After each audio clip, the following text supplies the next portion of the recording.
What is it about failing that cuts so deep? Is it the feeling of falling short, the missed goals, or the realization that our best efforts sometimes aren't enough? For me, it's all of these things and more. Back in January, I embarked on a journey to breed 1,000 red cherry shrimp in 180 days. I was filled with excitement and determination, imagining a thriving tank full of these vibrant little creatures, a testament to my dedication and care. But instead, I'm sitting here, looking at an empty tank, wondering where I went wrong. I started with the basics. I used a 10-gallon tank, the very first tank I ever purchased.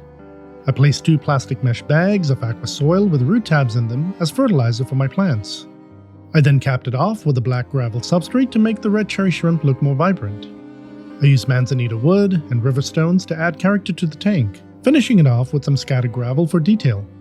In the foreground, I planted Anubias nana petite, which is an epiphyte plant, and in the background, pearlweed. To tie it all together, I added giant duckweed, which I mistakenly thought were red root floaters. After letting the tank cycle for a few weeks, I added 75 red cherry shrimp from 2 of my other tanks.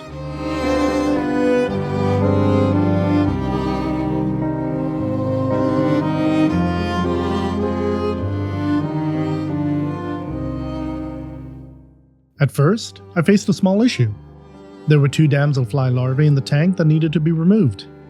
It seems they hitchhiked on the pearlweed I had placed in the tank. These pests are notorious for hunting down shrimp and small fish, and I'm lucky I noticed them at an early stage in their life cycle. March came around and things were going well.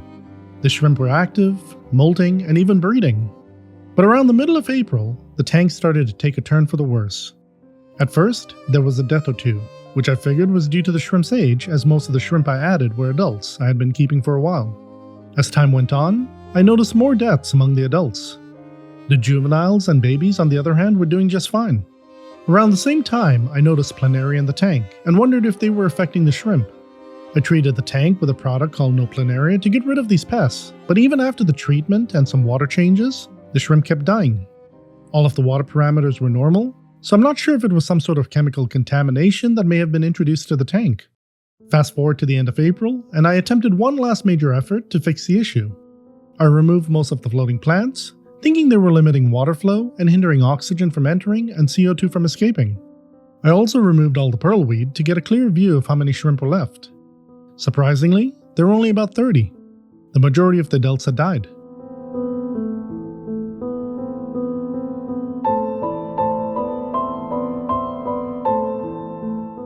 I did a large water change using dechlorinated aged water from my reservoir and added some Secam Prime to further detoxify the water.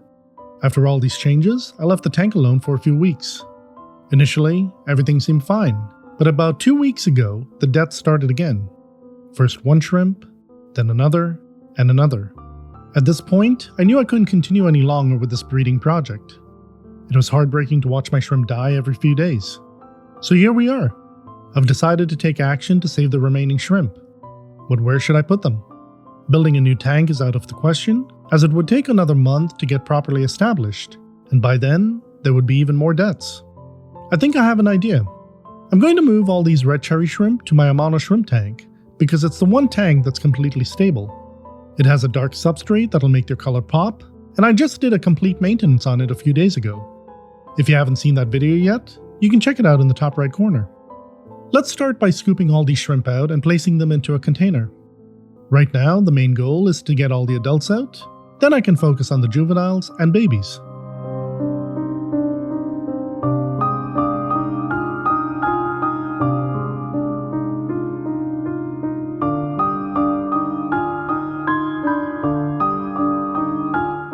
Alright, there are just over 21 shrimp in this container, but there's still a few more in the tank. To get those out, I'll need to take apart the tank. I'll do that over the next few days because this tank is going to be rescaped for my betta fish named Sonic, a project that was recently voted by you, my viewers. Let's place these shrimp in their new home. I'm not going to acclimate them because all the water parameters, including the temperature, match their previous tank.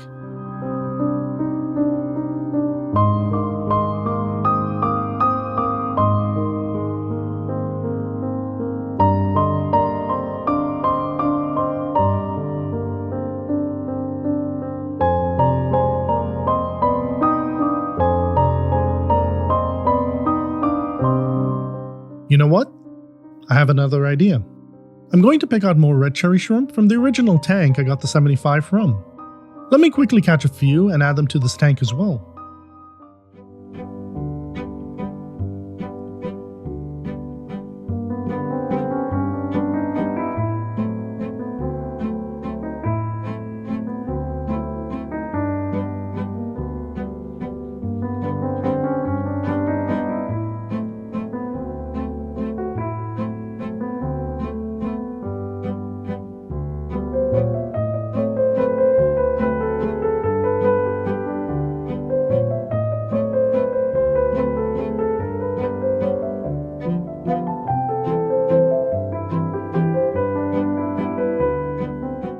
Wow, look at that.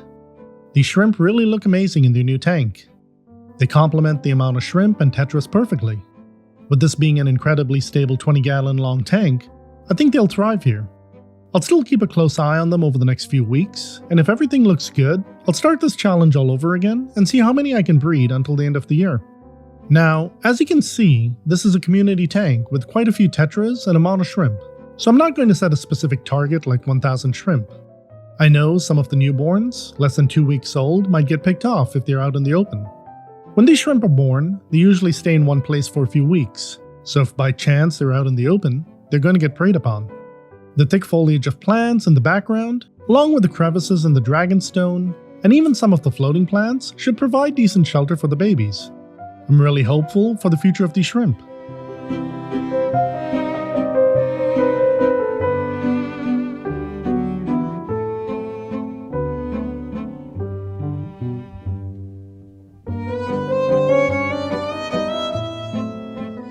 In the end, I was left with an empty tank and a lot of unanswered questions.